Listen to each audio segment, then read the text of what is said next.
কালীঘাট মায়ের মন্দির সম্বন্ধে আরও একটা অজানা তথ্য দেবো আজকে আপনাদেরকে।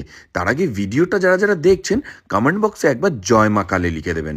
মন্দিরে তো অনেকেই যান, খেয়াল করেছেন হয়তো মন্দিরের চূড়ায় এই ত্রিশূলটা এরকম আড়াআড়িভাবে রয়েছে। সমস্ত মন্দিরে কিন্তু লম্বালম্বিভাবে থাকে। এটার কারণ কি জানেন? জানাবো আপনাদেরকে। ভোজাড্ডার প্রথম রেস্টুরেন্ট আসছে লেক মলের ঠিক পাশেই, রাধুবাবুর চায়ের দোকানের ওপরে। এই ফার্স্ট ফ্লোরে সিঁড়ি দিয়ে উঠে গেলেই ফার্স্ট ফ্লোরে পেয়ে যাবেন। সেই উপলক্ষে মায়ের মন্দিরে পুজো দিতে গিয়ে এই অজানা তথ্যটা জানতে পারলাম আমি এই দিন। পুজোর আর হাতে গোনা কয়েকটা দিন বাকি, তার আগেই কিন্তু আসছে ভোজাড্ডার এই নতুন রেস্টুরেন্ট লেক মলের ঠিক পাশেই, রাধুবাবুর চায়ের দোকানের ওপরে ফার্স্ট ফ্লোরে। আর কাজবাজ চলছে একদম দ্রুত গতিতে। এই মুহূর্তে মোটামুটি দিনরাত এক করেই কাজ চলছে, তার কারণ এখনো প্রচুর কাজ বাকি। কিন্তু পুজোর আগে কিন্তু অবশ্যই এটা সমস্ত কমপ্লিট হয়ে যাবে। আর তার জন্যই পুজো দিতে আমরা চলে গিয়েছিলাম এই মায়ের মন্দিরে, যাতে কোনো রকম বাধাবিঘ্ন না আসে আর সুষ্ঠুভাবে রেস্টুরেন্টটা ওপেন হয়ে যায়। আমরা যখন গিয়েছিলাম তখন দুপুরেই 12টা-1টা হবে। চারিদিকে ভিড় ঠিক ঠিক করছে।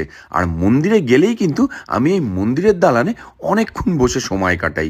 এখানে যেন আলাদা একটা শান্তি রয়েছে। আর যারা আমার কালীঘাট মন্দিরের সমস্ত ডিটেলস সম্বন্ধে আগের ভিডিও দেখেছেন তারা জানেন দুপুরে মায়ের ভোগের পরে কিন্তু হয় এরকম ভান্ডারা।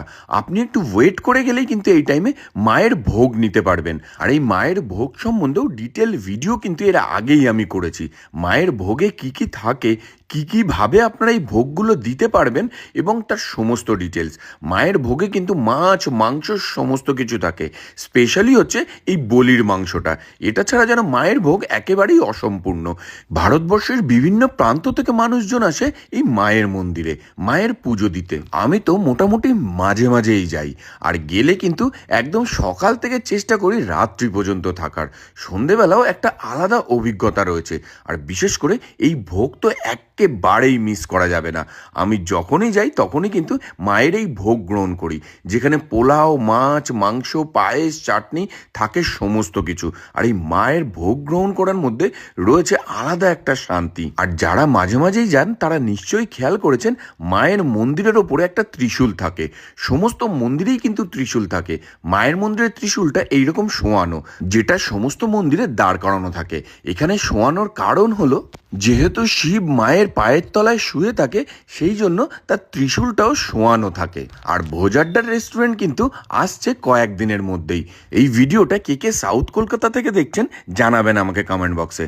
আর ভোজাড্ডার রেস্টুরেন্ট আসলে আপনারা আসবেন তো ভোজাড্ডার রেস্টুরেন্টে। আর এই রেস্টুরেন্ট সম্বন্ধে আপনাদের কোনো সাজেশন থাকলে অবশ্যই করে আমাদেরকে